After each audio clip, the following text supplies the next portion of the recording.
Good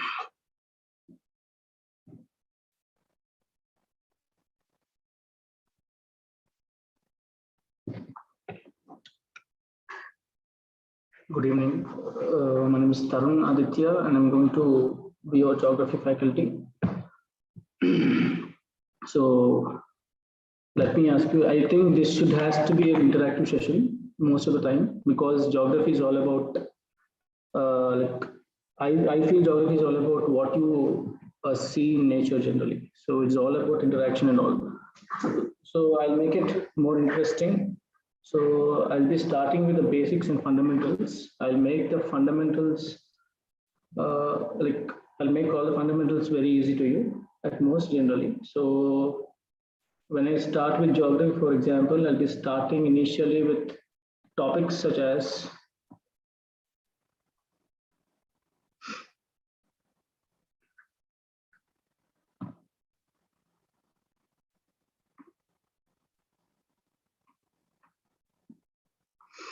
yeah, Pankaj, I'll be a bit loud. So I'll be starting initially with topics such as geomorphology. And I feel geomorphology is a very important topic because this connects to the major topics such as climatology as well as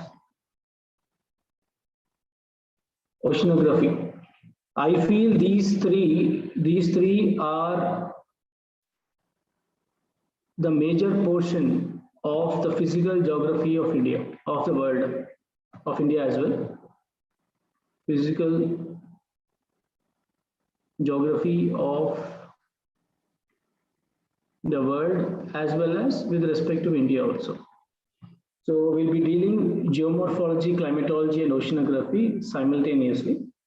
And in between, I'll be talking about a few topics which would be a chain link of every topic. Fine. So for you to understand the entire geography, this physical part, whatever I'm going to talk about, physical means I talk about the structural part of the geography, is a very important topic, and I don't want to miss, I don't want any of you to miss these classes when I'm talking about geomorphology or climatology or oceanography. So in response to this, I'll be brief about some topics, how I'm going to cover this so-called portion of geomorphology and all. So with a chain link, what am I going to do is, so let me first give you a brief idea how the link is generally done. So, and I'll be covering even for the prelims point of view also with specific topics. So talking about geomorphology. So when I'm talking about geomorphology, since we're talking about geomorphology, we talk about the land surfaces. So when we're talking about land surfaces, obviously we'll talk about even erosion, property of weathering and all. So we'll be covering brief about how the land surfaces have been evolved because of these forces of the earth called as endogenic forces as well as exogenic forces. From those, we'll talk about how the land surfaces have been evolved and projected on the surface of the lithosphere plate. And after that, because on the surface, you're having two important natural forces called as wind as well as water. These show influence on these land surfaces. These influence on the land surfaces. Therefore, you're having a property called as erosion. Once erosion and weathering is done, now we'll talk about a topic called as soils or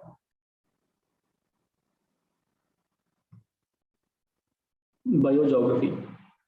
So we'll talk extensively about soils here, and I'll give you a brief idea how to identify a particular soil which is being placed in any part of India, first of all. So I'll talk about the four important processes that are being there in the biogeography part. And from this soils part, I'll just link up with topic called as when soils is there, because soils or weathering is a process which has been done because of two important natural forces called as wind as well as water. Water in the sense I'm talking about running water over here. Running water in the form of rivers. So when the erosion is there, I'll talk about soils, and simultaneously I'll be talking about rivers, which is also called as the Indian drainage system. The Indian drainage system. So when we have soils as well as rivers in general, so when I talk about Indian drainage system, in this part I'll be covering a topic called as irrigation. Since I'm talking about irrigation over here, I'll talk about a topic here called as agriculture. So in agriculture, I'll be covering the major food crops of India.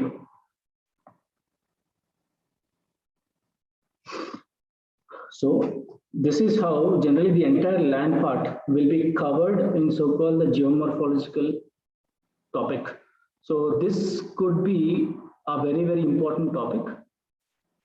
So I don't want anyone to miss here. And this is the only topic which is a vast topic, which is vast. And then later on climatology as well as oceanography, they are very small topics. I'll make you understand in a better manner. But this part called as geomorphology is very, very important. I wanted you to please focus on geomorphology, and you'll be having more questions in the preliminary examination from this point of geomorphology. And from geomorphology, you'll be having at least 2 to 3 questions. And from climatology, you'll be having 1 to 2 questions.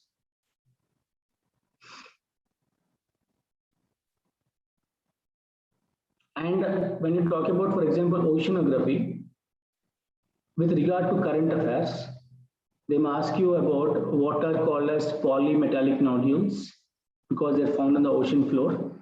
So in this way, for example, you'll be having questions with respect to geography. And geography in the sense, they may ask you even about, very clearly about wildlife sanctuaries, national parks, as well as biosphere reserves. Every year, you'll be having at least 2 questions from this. You know it very well. So I'll be covering the entire things, and by the end of the class, for example, in the last 10 minutes of the class or 5 minutes of the class, I'll be giving you a work about what are the recent wildlife sanctuaries or national parks that has been seen in news. I wanted you to please focus on your class. Fine. So this is how I'm going to cover, and let me start with geomorphology. So talking about geomorphology. When we talk about geomorphology, how generally geography is being talked about. So when you talk about geography, geography always deals about land in general. Geography is nothing but land, obviously. But let me talk about how this came into existence. Obviously, you want this entire thing. So we know that solar system has been formed somewhere at 13.5 billion years back, 13.6 or 13.5. And from here, Earth has been formed at 4.5 billion years back. So from this point, from 4.5 billion years back, we are coming to the current scenario. We are coming to the current scenario, which means what I wanted to say is, I can say past is the key to present. Past is a key to present. So when I talk about geomorphology, I'll be covering from the ancient perspective of how the Earth has been formed to the current scenario. So this is how I cover generally geomorphology, entire thing.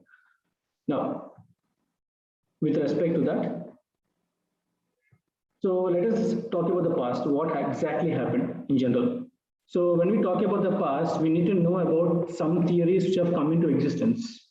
So I won't go deep into some theory, all the 8 theories which are being propounded by different scholars and all. I'll be talking only about two or three theories which are very important.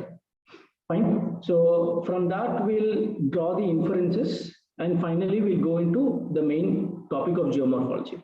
So let us talk about this ancient perspectives of how the land has been formed, how these planets have been formed and all.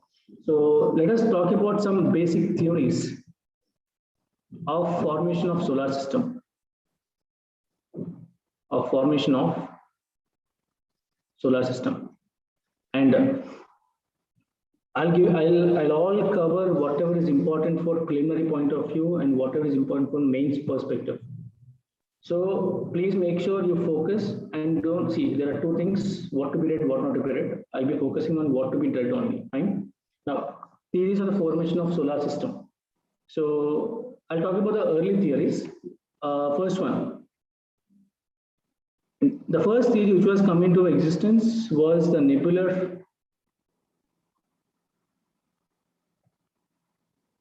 hypothesis theory. So we're all talking about how so-called Earth has been formed, and in the Earth, how the land, so-called the lithosphere, has been formed. We're talking about that. Fine. Now, talking about nebular hypothesis theory. So let us initially break what is this nebular hypothesis theory. First one, what do you mean by nebular? Nebular is nothing but an ill-shaped premodular cloud. It's a giant cloud.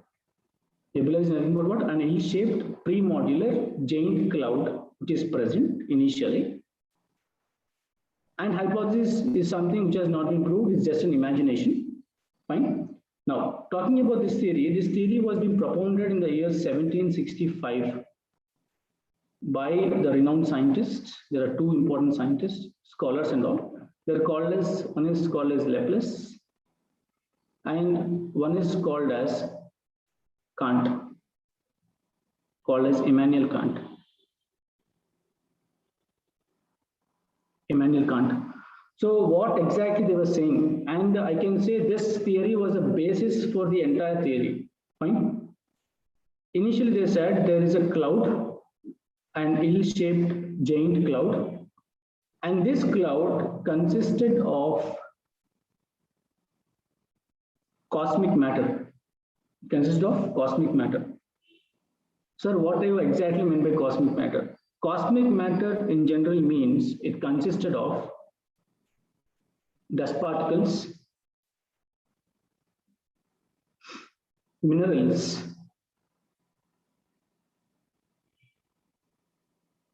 asteroids, and gases. I told you this is just an hypothesis theory. It's not been proved. It's just an imagination. And finally, this theory has been come out. So this is the first stage where they said there is a cosmic matter. It consists of dust, minerals, asteroids, and gases. In the second stage,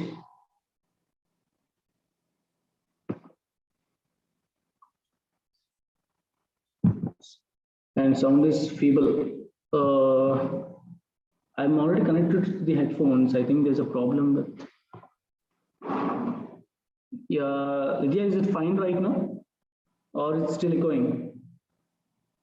So like it's audible, but your voice is very feeble for me. I don't know if it's same with others as well.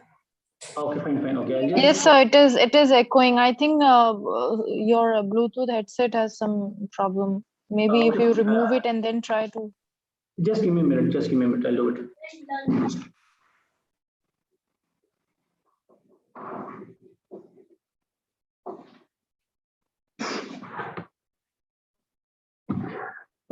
Is it audible right now?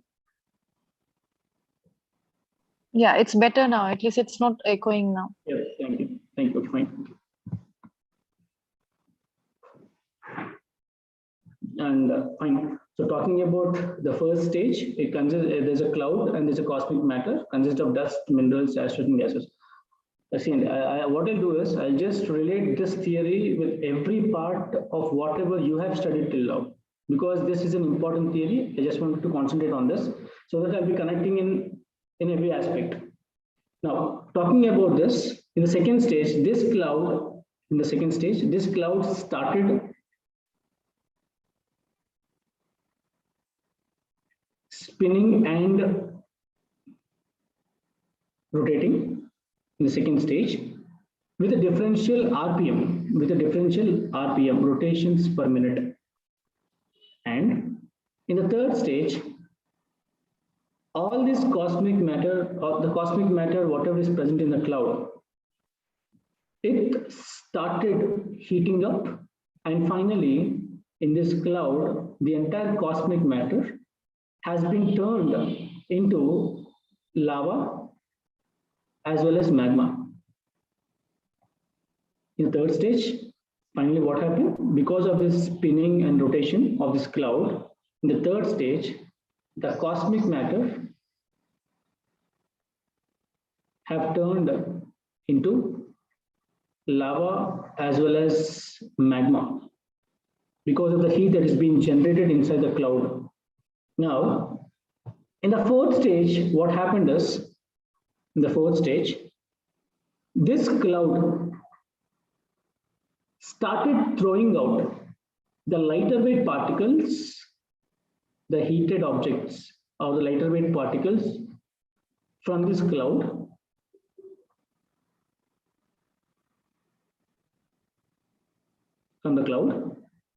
and I'm saying the lighter weight particles have been thrown out and the denser particle have been stayed at the center. So this is a denser particle which has been stayed at the center. And they named these lighter weight particles which have been thrown out as planets. And this denser particle is named as the sun. Now, so what exactly in this stage of the third stage, what exactly happened? And in the first stage, when I'm talking about the cosmic matter, I wanted you to understand that dust particles, minerals, when I'm talking about minerals here, I wanted you to see that the mineral consists of three types. One is called, there are three kinds of minerals. One is the lightweight, one is the heavyweight, and the other one is called as radioactive. So these are the three what I'm talking about: lightweight, heavyweight, as well as radioactive minerals which have been present as minerals here. Fine. Now, so this is the fourth. I'm talking about these: lightweight, heavyweight, as well as radioactive. Now, in the fifth slide, what I'm showing you here, in the fourth phase, I told you the lighter weight particles have been thrown out, called as planets, right? And the denser particle have been stayed at the center, which means that inside the cloud, it is all hot.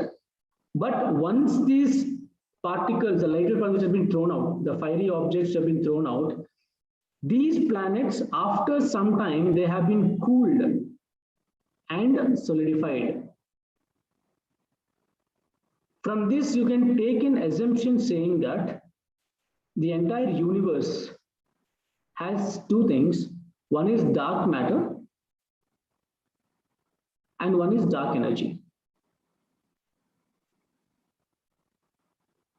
Which also you can draw inference saying that the planets which have been cooled after some time, you can say beyond this cloud, I can say the entire temperature was cool. That is what they have been said. And the planets which have been thrown out, they have been cool and solidified. But inside the cloud, whatever denser particle has been remained, the giant part, is called the sun. The merits of the theory, what Laplace and Kant were saying is, they said that whatever planets have been cool and solidified, they are saying that all the planets which have been cool and solidified are having volcanic landforms, and they're also saying that beyond these volcanic landforms, they also said that These planets have differential shapes and sizes. So this is what they have said. So why did they quote? Because see, this theory has been came in 1765, and they said they're having volcanic landforms, which means why did they quote only volcanic landforms? Why not just landforms? There's a difference between a volcanic landform and a landform. A volcanic landform is any landform. A volcanic landform is any landform where the breadth and the width keeps on increasing. And because of this factor, I can say that initially let us consider the lithosphere plate or the land plate or the continental plate called as Pangaea was the thickness of this is this, and over a period of time due to continuous volcanisms the thickness have been increased from this area to this area like this. So this is the actual thickness because of this volcanic landforms. So this is what they're quoting it. Fine. So this is how the first theory called as nebular hypothesis theory came into existence. Fine. Now, this is what they have said, and I want to talk. Any doubts in the so-called part of the theory? Any doubts? You can ask me. No, I didn't get what is that universe, dark matter and the other ones. Okay. In general, for example, universe generally consists of two major things. One is the dark matter, one is the dark energy. Fine. Now, this dark matter and dark energy, which is mostly present in the universe, it is generally cool. And when these fiery objects called as planets, which have been thrown from this cloud, they became cool and they became solidified, which means hard. So that is what I'm talking about here. Is it fine?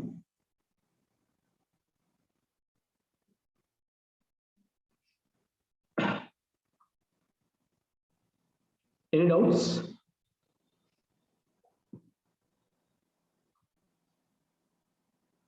If you don't have any doubts, I just go to the other topic. You have to make sure you just keep this in your mind. This is not the actual part of geography. I wanted you to give the basics. So this is the main basic I want to give you. Difference between lava and magma. Okay. When you're talking about lava as well as magma, compared to lava and magma, lava is generally free flowing. It is somewhat viscous in nature, but magma is thick. So that is the only difference between lava as well as magma.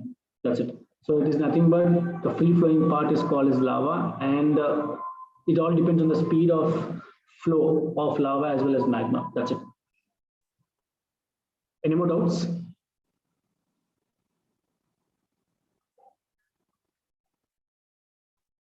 Okay, I'm just going to the other topic. So this is the first theory which has come in the year 1765. And later on, over a period of time, when so-called scientific studies have been approached, when they wanted to give more knowledge in general, for example, then later on, after 1765, in 1905, they proposed one more theory about the same thing, and that is called as the tidal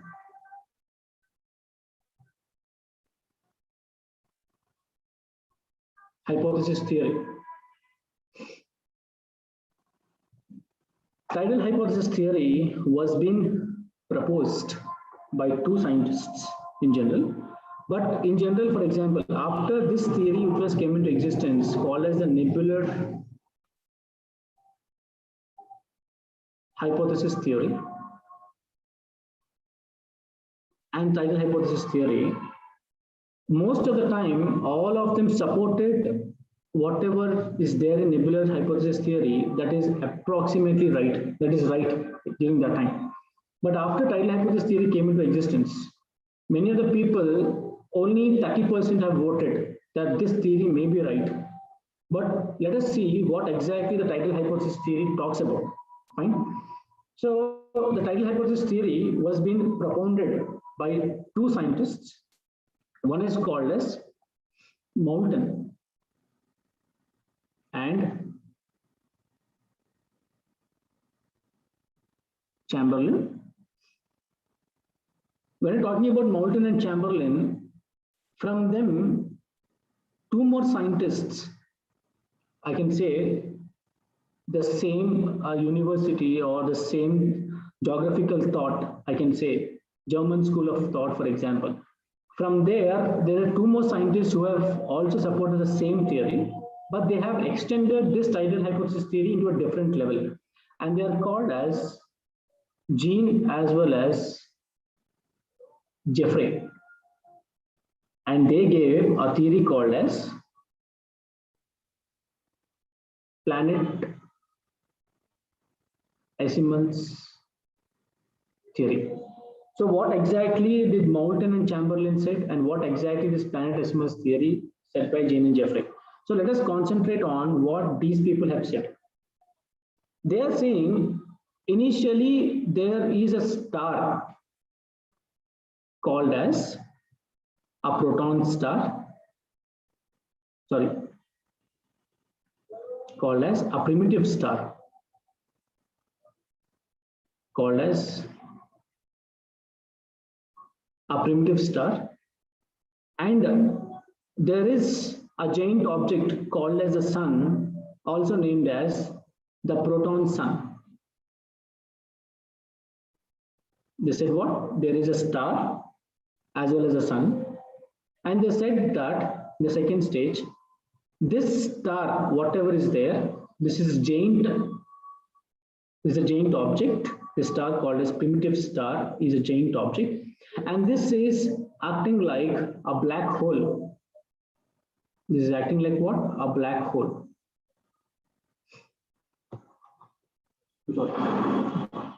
So this is acting like a black hole, and there is a sun called as proton sun, which is present near to it. These black holes, when they have been formed, they try to, because it is entirely, I told you, universe is entirely filled with black energy as well as dark matter, dark energy and dark matter.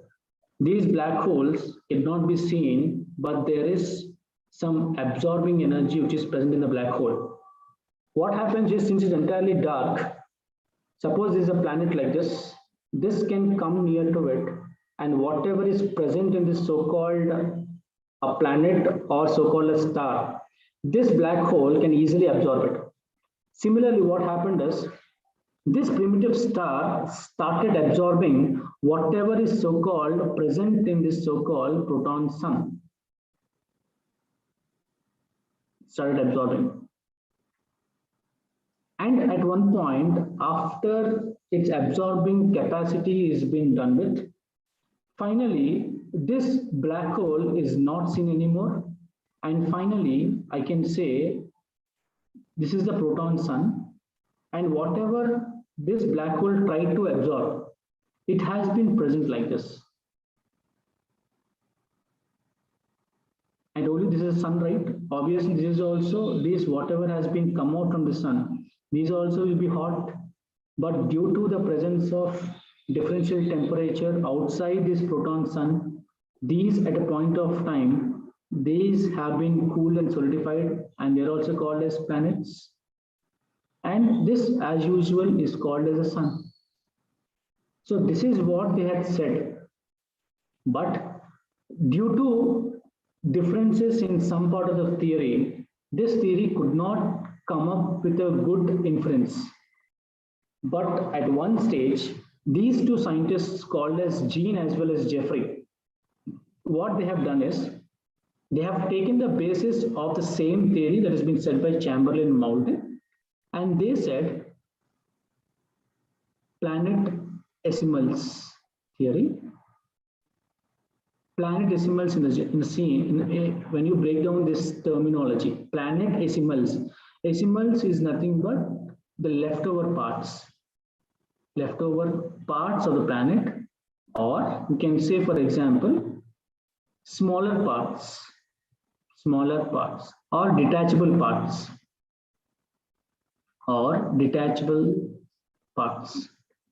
So talking about this planetesimals theory, what exactly they were saying in this planetesimals theory, they said the same thing. There is a star called as primitive star, and obviously there's a sun called as a proton sun.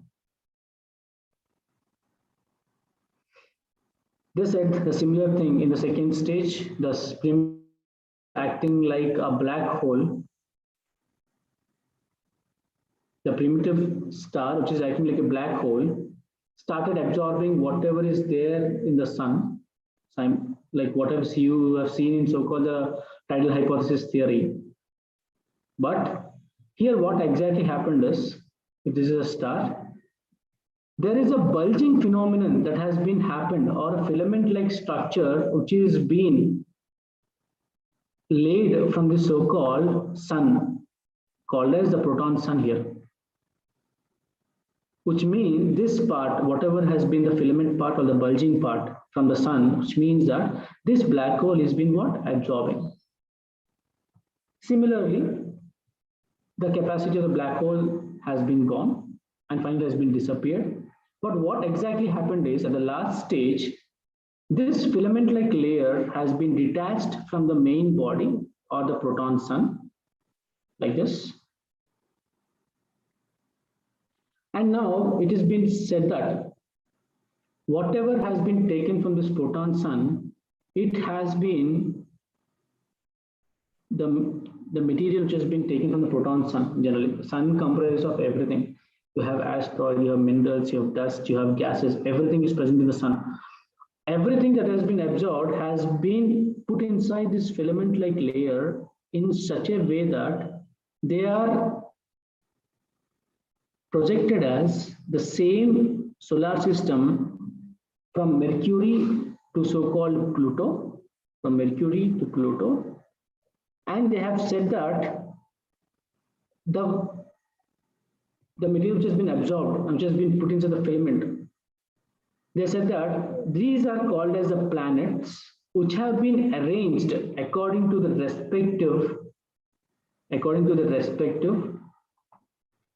shape and size. So that is what we can see here from Mercury to Pluto in the sense, obviously. And they also said that this filament-like layer is acting like an atmospheric layer.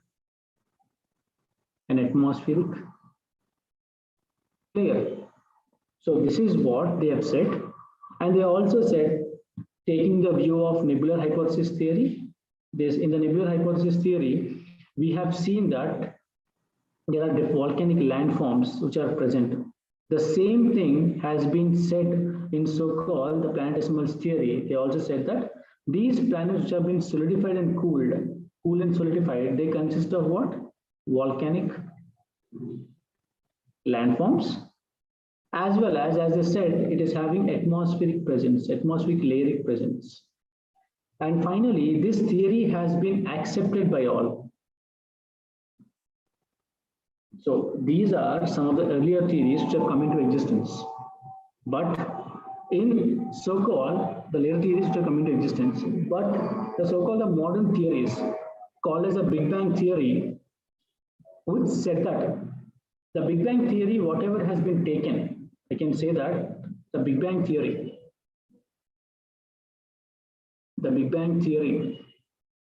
is a pure copy-paste from so-called the nebular hypothesis theory. So this was the Big Bang theory was talking about supernova explosion.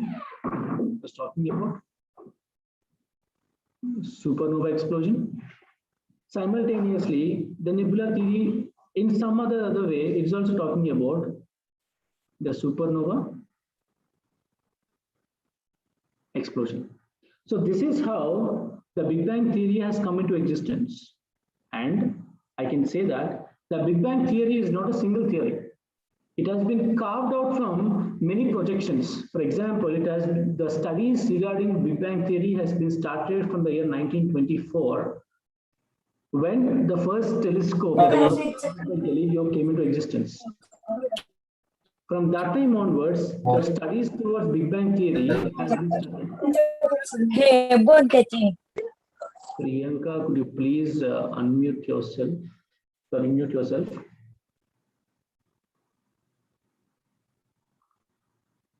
Thank you. So from 1924 onwards, the studies towards the Big Bang theory have come into existence.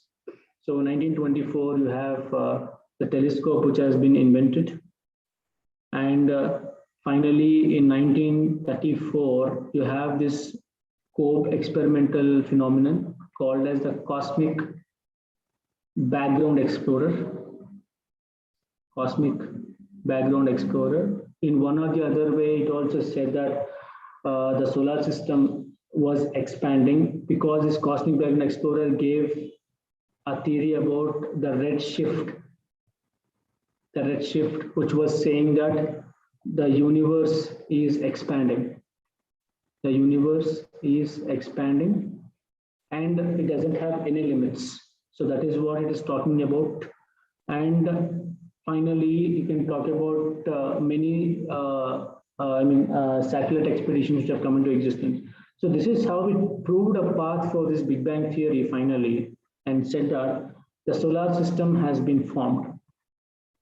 Solar system has been formed and it consists of, finally, you have 8 planets. You have mainly asteroids. You have mainly what? Asteroids. And talking about, I'll talk about a bit about asteroids generally. Generally, what are asteroids made up of? This is because I was also preparing and I have seen some questions regarding asteroids, and they have been said that there's a question regarding A and R, assertion and reason. So when I'm solving the question generally, I've come across these asteroids. Asteroids are generally made up of igneous and sedimentary rocks. And sedimentary rocks. Fine. But one is asteroid in a form when it is coming to the Earth's surface, reaching the Earth's atmosphere layer, this igneous and sedimentary rock can change into a metamorphic rock. A metamorphic rock. Fine. So this is how an asteroid is there. And asteroids are generally a huge belt of rocks that are present between the planets of Mars as well as Jupiter. Between Mars and Jupiter, you have an asteroid belt which is fine like this. And this is how it is present. Fine. And you need to know about what is a Kuiper belt. Kuiper belt generally extends between Neptune and 50 astronomical units from the sun. From Neptune to 50 astronomical units from the sun, obviously. And this is one thing about Kuiper belt. So what is about Kuiper belt? Generally, Kuiper belt is a very cold zone. And I can say it is a home for all those planets, such as you have Pluto, you have Ceres, CERES, which initially were also considered as planets, but due to its differential density, they have been removed from so-called elliptical orbit. They have been come out from the elliptical orbit, and finally they have joined this Kuiper belt zone. And I can say these are what? Home for some asteroids, rocks, I can say, or comets, and these old planets. So this is one about Kuiper belt you need to know. And the other thing you need to understand is what are Goldilocks zones. This is a question which has been asked in preliminary examinations. You need to know this. Goldilocks zones. So Goldilocks zones are those zones. These are like Earth habitable zones. Earth habitable. Earth habitable like zones, and we are a part of Goldilocks zone, that is a sun Goldilocks. Is it fine? So this is a question which has been asked, and any question with regard to so-called Goldilocks zones or anything with respect to space, if you have any questions on space or any new interventions in the space technology, you need to please refer to websites such as NASA. Because I still remember in 2018, there is one question that NASA has developed a suit for the so-called astronauts that has been filled with some gel-like layer, and it makes them warm inside. So I wanted you to please concentrate on this NASA website. Please make sure you not regularly check, for at least for 15 to 30 days. Please have a regular check of NASA website. This is very important because UPSC is going to ask. Fine. So make sure you see this. Sir, how is so-called solar system related to so-called geography? This is a doubt which everyone has generally. Okay, we'll talk about this. So we'll talk about this in the next slide. Now tell me, anyone have any doubt till now? You can ask me from so-called this part, Nebular hypothesis theory, or so-called tidal hypothesis or planetesimals. Any doubts? You're free to ask.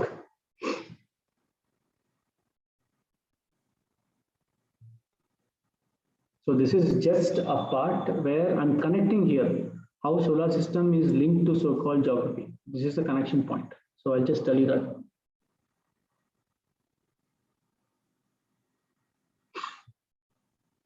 Any doubts, you can please ask. You're free to ask.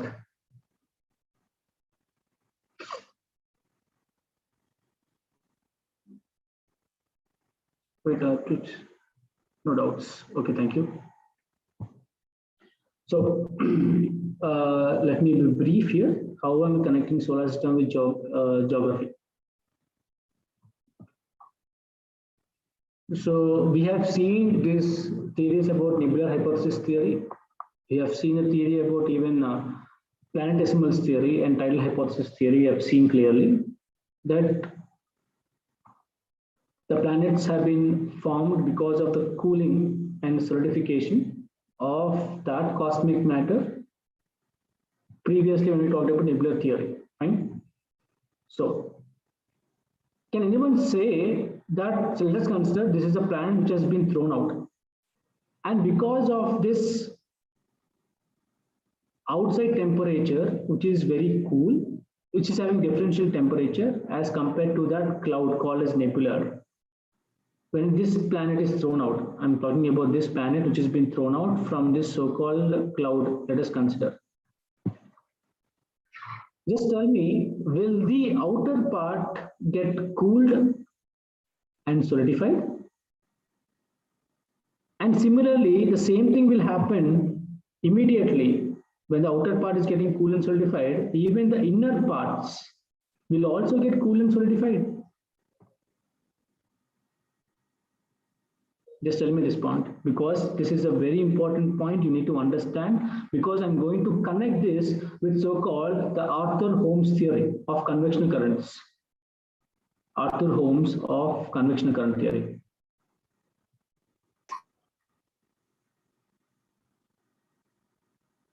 I think as core has inner part as solid. Srishti Shiny, okay. Shiny, there is still no proof or any documentary or anything that has been said, that anything report has been given very clearly that no one knows that the core is a solid. So there are no proper proofs regarding this. Fine, I can give you a wide variety of examples when I'm talking about the interiors of the earth. Fine, so that is one thing. Okay, yeah, tell me. Sorry for interrupting, but like we have geography class NCRT, there Akansha ma'am told us the densest layer of the earth is core. So she spoke like inner core is made up of solid and outer core. So I just made a correction. Like. Yeah, I understand. Okay. Okay. Akanksha ma'am has given her point. That is right, actually. But because I'll tell you one thing, my option is geography. So what we do is we need a more reading out of it. Okay, I know I'm not saying that is wrong, but I will tell my point. You have to accept it. Fine. You say whether you accept it or not. Yes, sir. Yeah. Okay. Then now, so leave behind this Arthur Holmes theory for a minute. I wanted to properly understand this. Now, I told you because of this is a cloud where this planet has been thrown out. And there's a differential temperature, the blue inks, whatever I kept here, there's a differential temperature, that's fine. I can say that this outer layer initially gets cooled and solidified. And as someone have already mentioned, over a period of time, down the time lane, I can say that slowly the inner parts will also get cooled. Is it right? Will also get cooled. Is it fine? Talking about that, I can say that.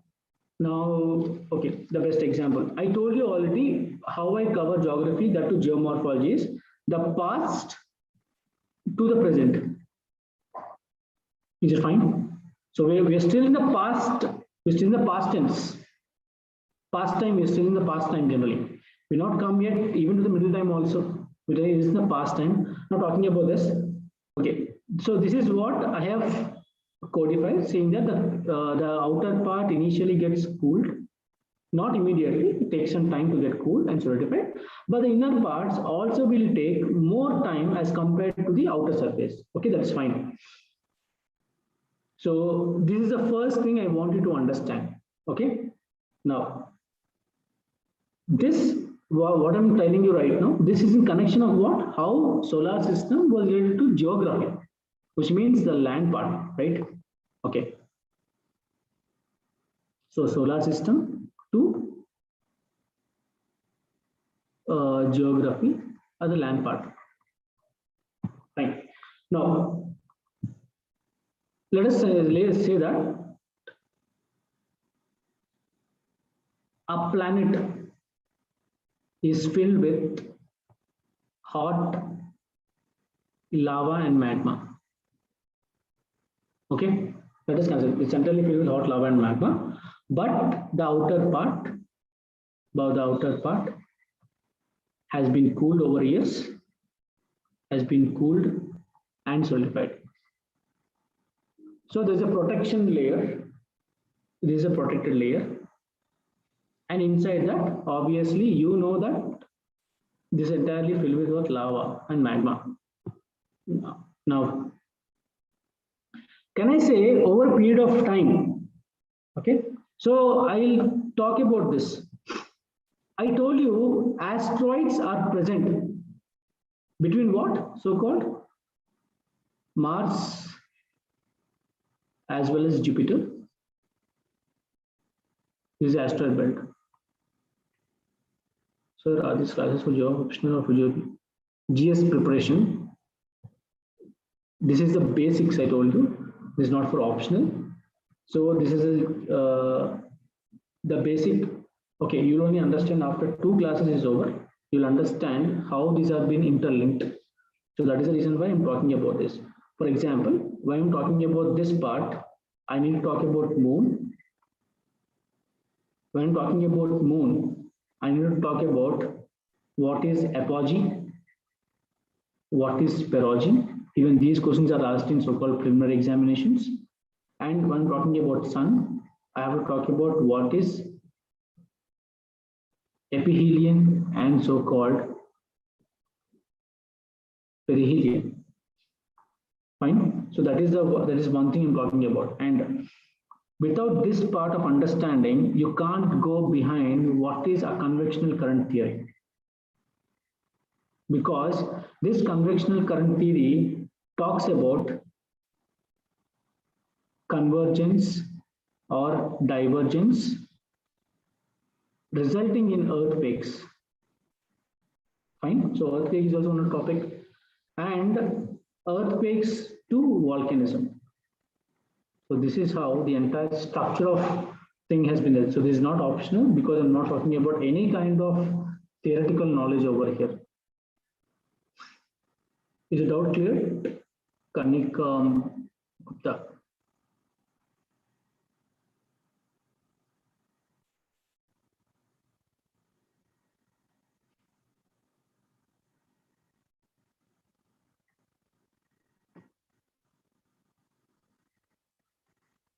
I won't make it lengthy. Okay. So let me make you understand the basics initially, and then I can go very easy.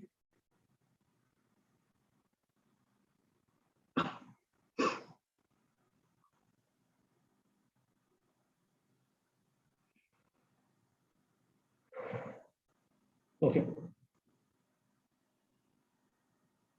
I have lost some here. Okay, fine. So talking about this, asteroids are present between Mars and Jupiter. And according to Arthur Holmes, what he said is, these asteroids, what happened is due to loss of gravity or loss of movement and all, one asteroid has come and there's an impact with so-called Earth. And when there is the impact of an asteroid with Earth, at the first phase of impact, that point where the first impact is there, that is called as big splash. It's called as what? Big splash, where it resulted in formation of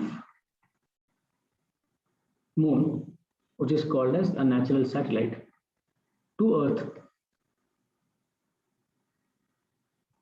So this is how the asteroids are important part of so-called what? The Earth is the first point to be noted and understood. And talking about this part, I want to just say this.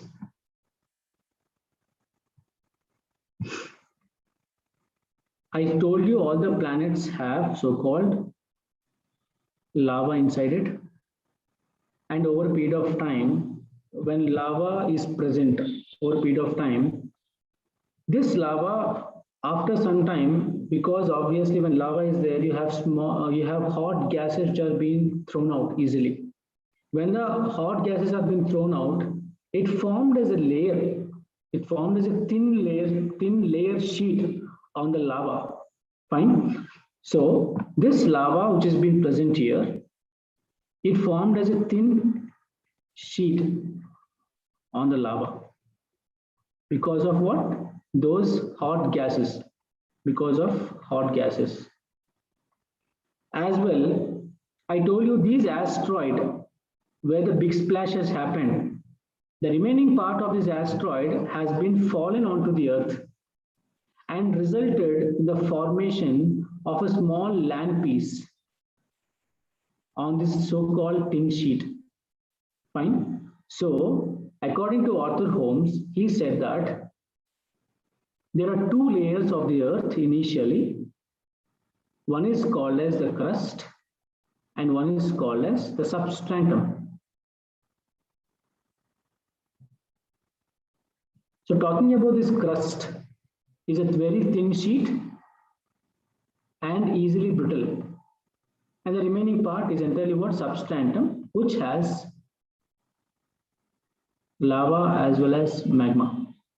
Fine. So this is how initially the Earth was there. So the Earth has initial two layers called as the crust, called as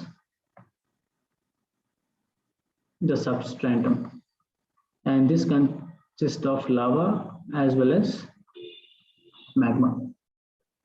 Over a period of time, even this lava as well as magma have cooled, and finally, after a period of time, this Earth has been having three layers. One is called as the crust. The cool layer of the substratum has resulted in formation of mantle. And finally, the other layer is called as the core. So it has been said that crust as well as mantle are solid layers. And here it has been divided into two parts called as outer core as well as inner core, where it is consisting of lava as well as magma. So when talking about interiors of the earth,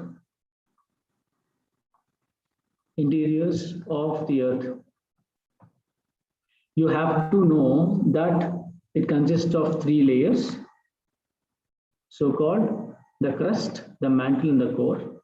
I can say very clearly that the crust is made up of Cr and Sima, and so-called the core is made up of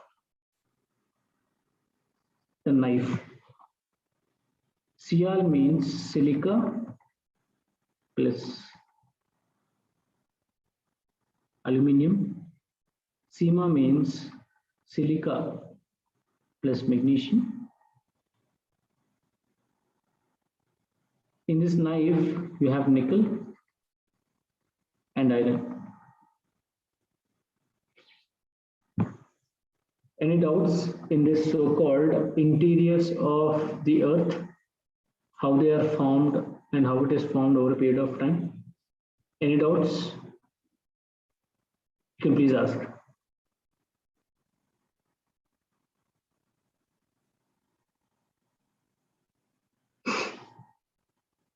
Any doubts in this?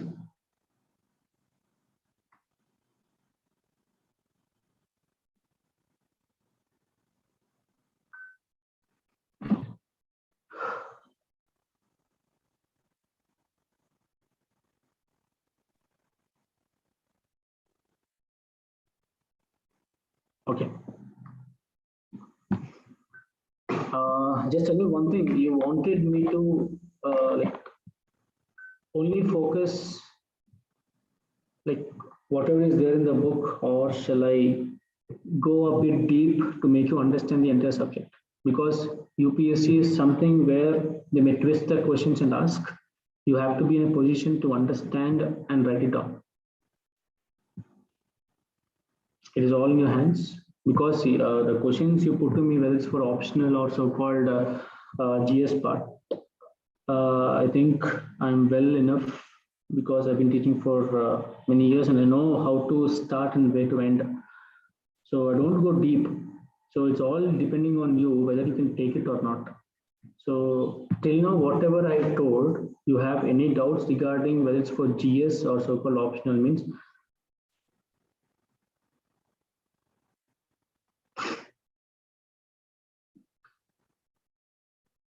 Lava and magma are not different things. I told you the same thing also. They're the same material which has been made up of cosmic matter, but the only difference is the thickness varies generally.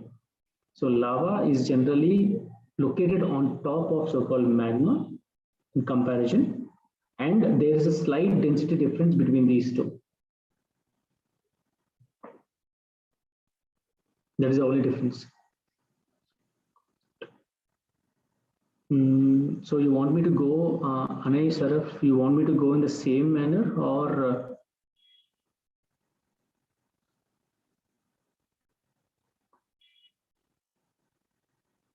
okay, so you want me to go in the same manner as how I'm going from past, like, before 10 minutes, or shall I just go blindly? It's all in your hands, because I have to be clear in my side, because if I go on keeping like whatever is there in the book, you won't understand, because there are some parts where you don't understand. That is one thing I need to. Books to refer. In general, for example, everyone has to start with so-called NCRTs.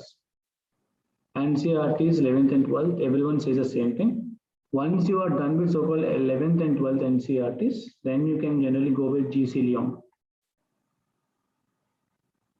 Obviously, so this is what I can say. But I have some like limitations even in so-called 11th class NCRTs of 11th and 12th also.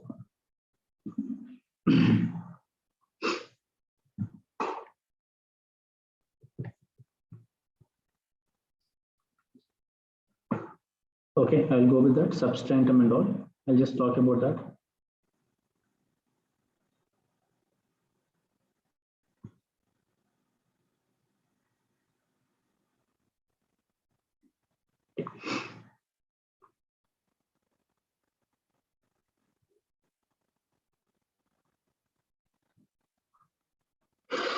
Talking about substratum, how it is formed and all, I just want to go a bit deep inside it. It's entirely filled with so-called what?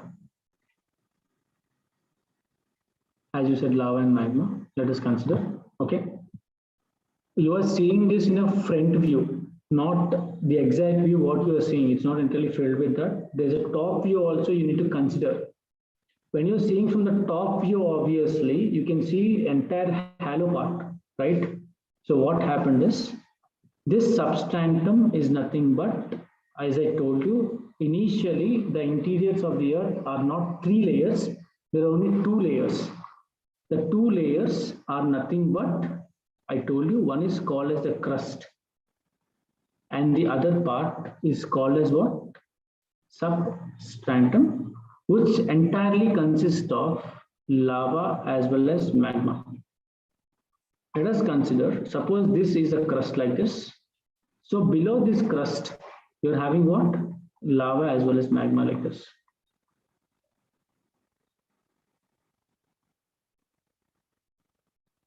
So this is crust, and this entire part is called as what? So-called substratum. Over a period of time, if there is any small breakage in this so-called crust, obviously this lava tends to come out, because this lava in general has high temperature and high pressure. That is one thing you need to understand. And over a period of time, the crust has been increased its thickness. The thickness of the crust has been increased due to what? Continuous volcanic eruptions.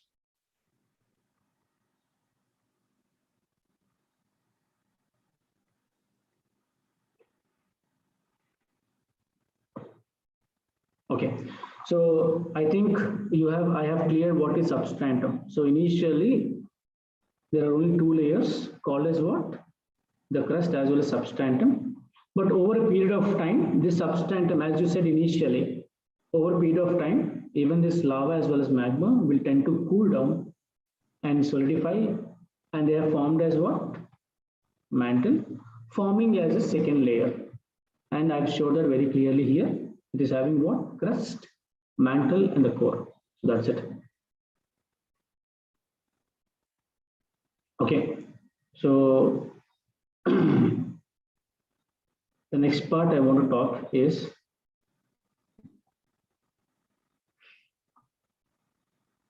now. Let me brief about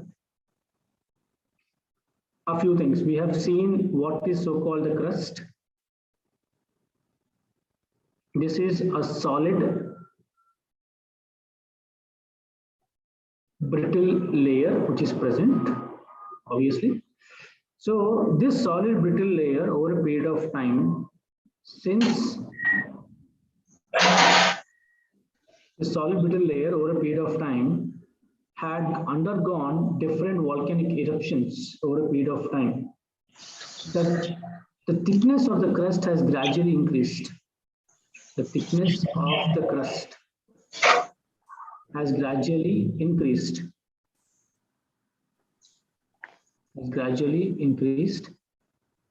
And this you called as Pangea, also called as, with different names by different scholars, Rhodesia, also called as father of mainland, mainland. Now, calling with different names.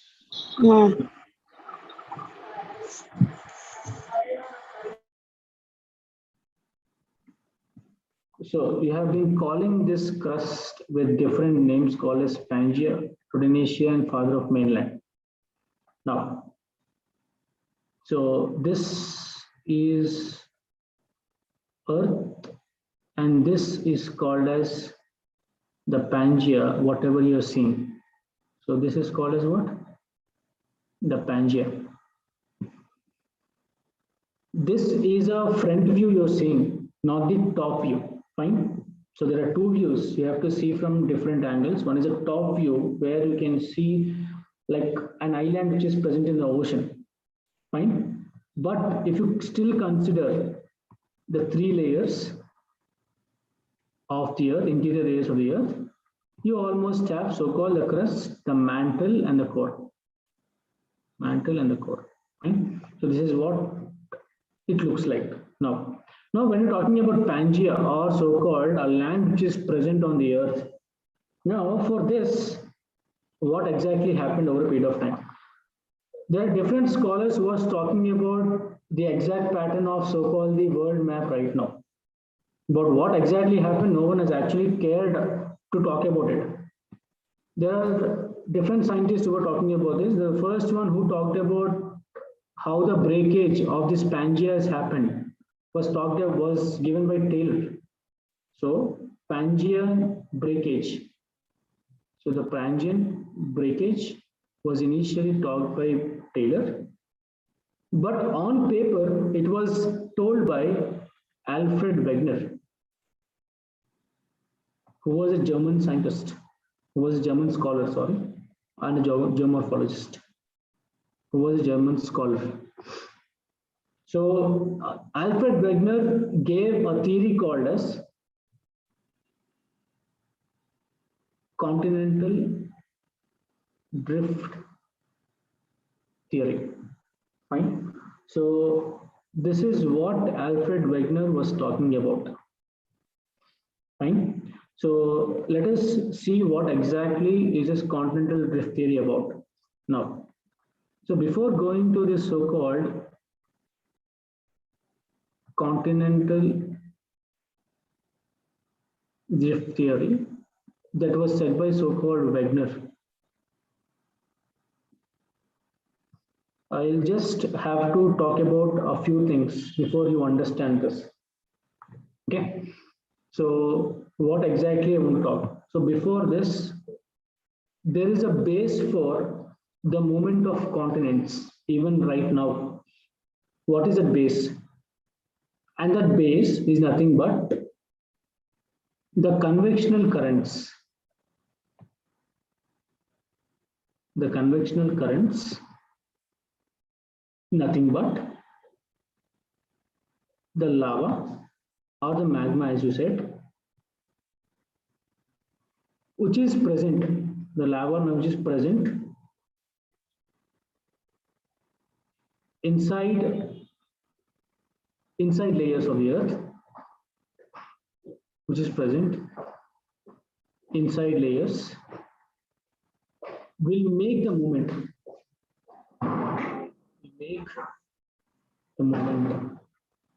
What exactly is this? I'll just show it right now. Now talking about this convectional currents. Just tell me one thing I want to ask you. Let us consider this is a cliff like this. This is a cliff. I know many of you know what is a cliff. And these are waves which are coming. The waves are coming and hitting the cliff like this. Okay. This wave has come and hit the cliff like this, and this is the collision point.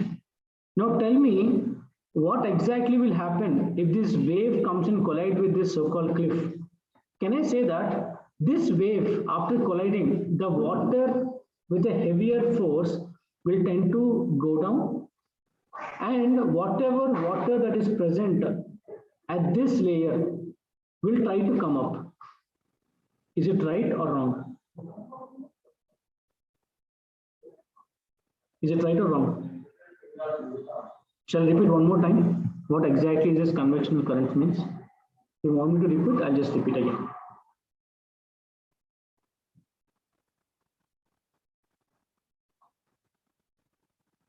How many of you want me to repeat once this this point?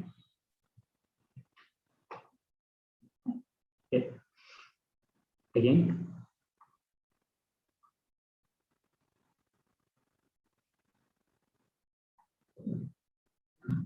This is a cliff. This is a wave. These are the waves which are coming towards the cliff like this. These waves, this wave, after hitting this so-called cliff at this point, I can say that, the water after hitting this cliff, the water will go down, and the water which is present at this area, at the inner part of, at the lower areas of this ocean, can I say that the water again, the inner water tries to come up? Can I say that? Yes or no? So that is the force at which the water has made sure the lower waters are again projected up. Can I say that? So, is there a circular movement? Is there a circular movement of water here? Is there any circular movement of water? Yes. In the same way, for example, so when there is circular movement of water, is there any difference of temperatures at this area and this area? Can I say Yes, that? sir. Obviously. When there is difference in temperatures here as well as here, in the same way, do we have any difference in temperatures at this layer where lava is present here and at this layer where lava is also present here? So is there any difference in temperatures here as well as here? Do you have or not?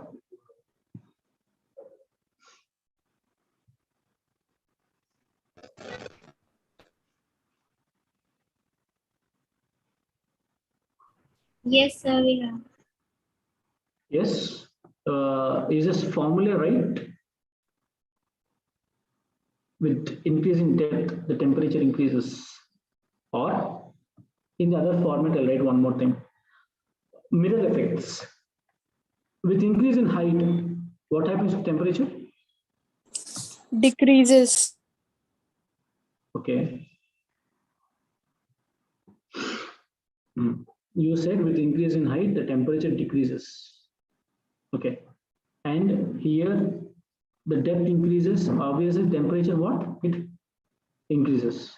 So are these two formulas right here? This is from a land perspective. And this is also from a land perspective, but you're going in opposite direction. Is it right? This is because of the core, which is very hot, obviously. Is it okay? So there's a difference in temperature here as well as here. In the top layer, lava 1, as well as in top layer, lava 2. Can I say that? When there is difference in temperature and due to the Earth's rotation, can I say that there shall be a circular movement? There shall be a circular movement like this, yes or no, of this so-called convection, heat. Convection means heat. The lava layers between lava 1 and lava 2, there shall be a movement in a circular arrangement of the lava, a higher temperature, from a lower temperature to a higher temperatures, and again from higher temperatures to lower temperatures. Will this be there? Yes or no? How many of you say this? You have to consider two things here. I'll tell you one more time. Convectional currents are generally present.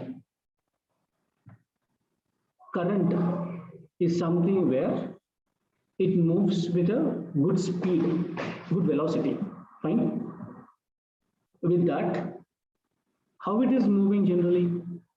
Because Earth is rotating. Fine. Because what? The Earth is rotating. Now, when Earth is rotating, this effect is seen here also. Is it right? Can you see that? Okay. I'll give you one more example. Just tell me, this is a common question. What happens when Earth rotates? Anyone?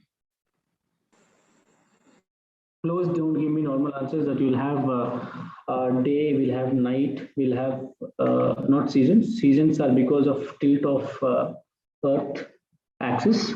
So don't give me these answers, tell me other answers. What happens when Earth rotates? Anyone?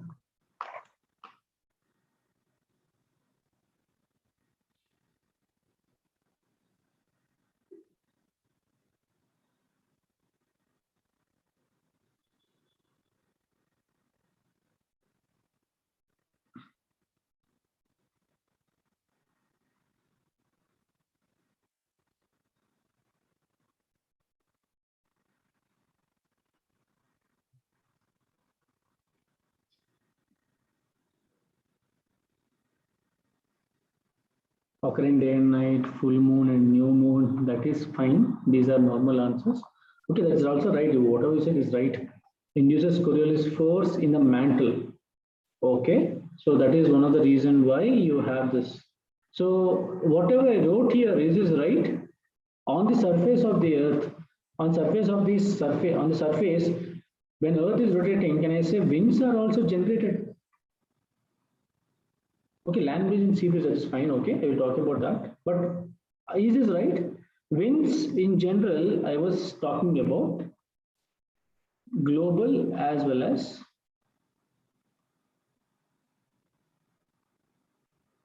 planetary winds. Is this right?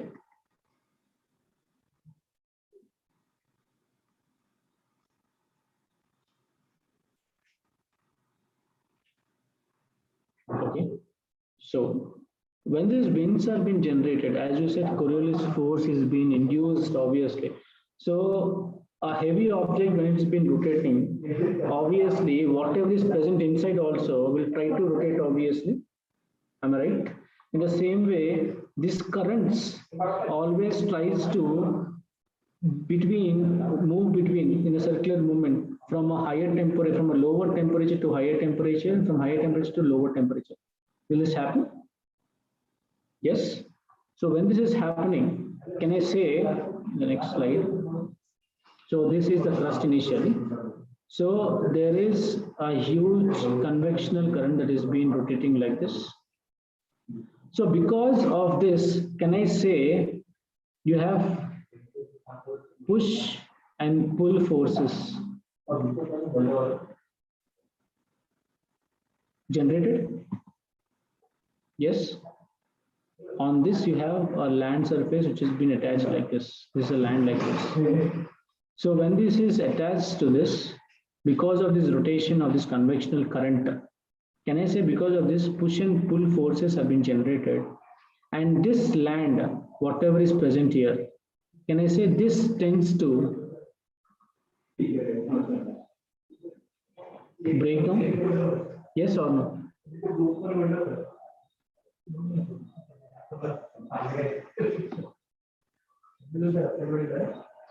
Is it right? How many of you didn't understand this? Please tell me. Can you please explain this again? Sorry, I'm not able to hear you. What? Sir, can you please explain it again? Okay.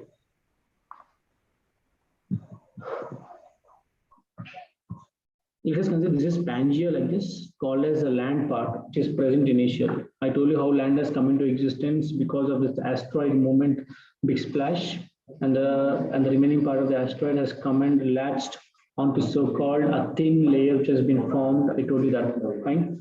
What is a thin layer, sir? How it is formed means, let us consider you take on hot milk, when you boil it and when you try to cool it, obviously there's a thin layer which has been formed, right? In the same way, when the In the same way, the thin layer has been formed on so-called the lava here. First point. Second one is the asteroid hit of the Earth has resulted in formation of a dump on the so-called land surface. The asteroid has come and was present on this so-called this layer called as solid layer, or the thin layer which has been present. Is it fine now? So this is so-called Pangea. This is Pangea like this. So what I'm saying is, how can this Pangea? We're talking about how Pangea is breaking down. How Pangea is breaking down. So for this, I'm taking into existence, let us consider this is so-called the crust here. And on this is called as, let us consider Pangea is there like this. Let us consider Pangea is there. And this entire thing you're seeing here, this entirely is about what? The lava which is present here. Now, when there is so-called a circular movement of this so-called lava here, can I say when this is moving up and when this is going down, can you see this as a conveyor belt movement? As a conveyor belt movement. If there's a conveyor belt movement here, which means it's going up and it's been pulling, this side has been pulling and this side is also pulling. Because of this, can I say there's a breakdown of Pangea here? Yes or no?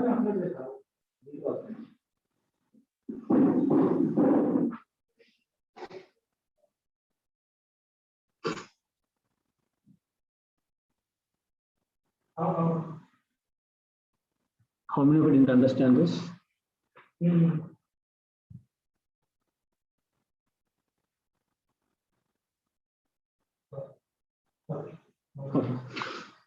I'll tell you one more time. How many of you understood this so-called convectional current?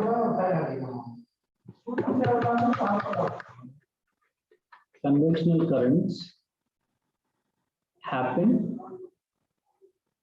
in a layer called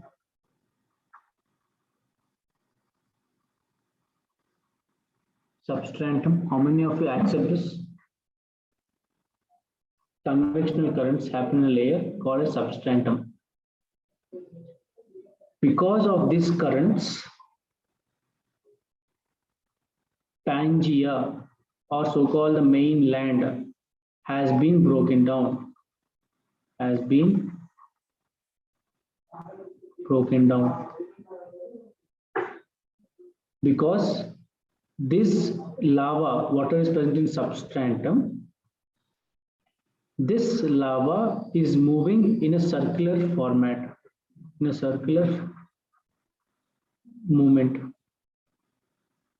This circular movement, because of the rotation of the earth property, because of the rotation of the earth, simultaneously because of shape of the earth, because of the shape of the earth, can I say that it generates the pull forces on either side, like here as well as here, and finally it breaks down Pangea into two halves. How many of you understood it right now? This entire part? Hello. Hello. How many of you understood this?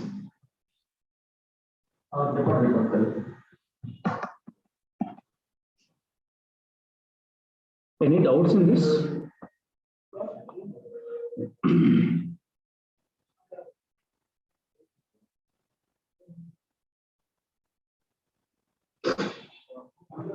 Okay. Okay. So you have understood this. What I'm going to do is tomorrow, I'll show you some interesting videos, some 5 minutes videos, so that you can have a clear-cut idea on what is actually going there. So that it will be so clear to you. For the next class, it will be very easy to you also to understand it. So I can do that tomorrow on the next class, I mean. Fine. So till here you understood how the Pangea has been broken down into two halves. Fine. So in the next class, we'll just continue about the continental drift theory. Fine. So I'm going to cover this continental drift theory. For this continental drift theory, this convectional current theory is a base actually. Is the base. Convectional current theory is the base. Fine. So from this continental drift theory, the real structural geography start of formation of so-called fold mountains, block mountains and all. Fine.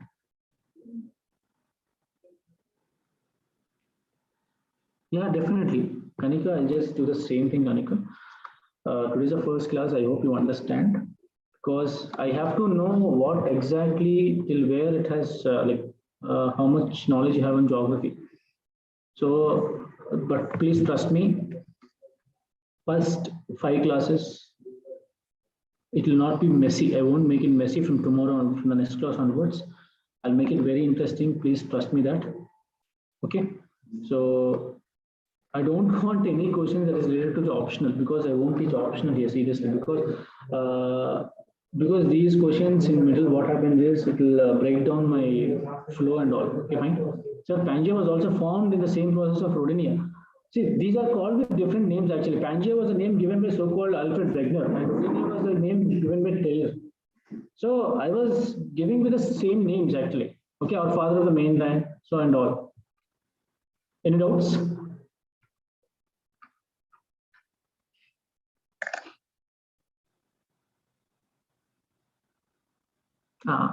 By the end of my classes, I will definitely make sure the structural part of geography is a very important topic, and geomorphology especially, because even the economic geography part will be covered here. So how can economic geography part be covered here?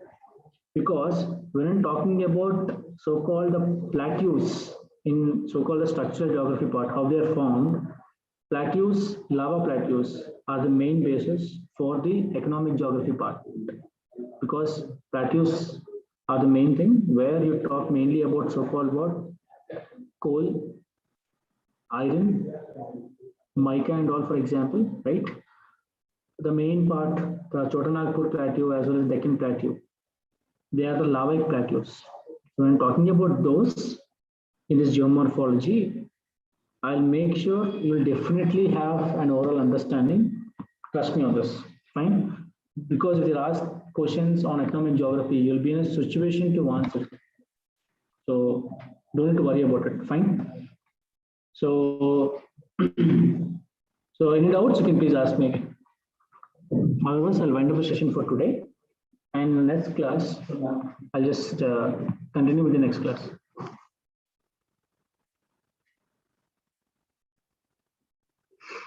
Okay, I hope there are no doubts. If you have any doubts, you can please ask me in the next class also. I'll be free to ask in the first 10 minutes of the session. Okay, thank you so much.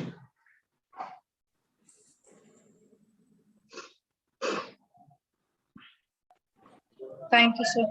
Yeah, Thank you, sir. Yeah, sure.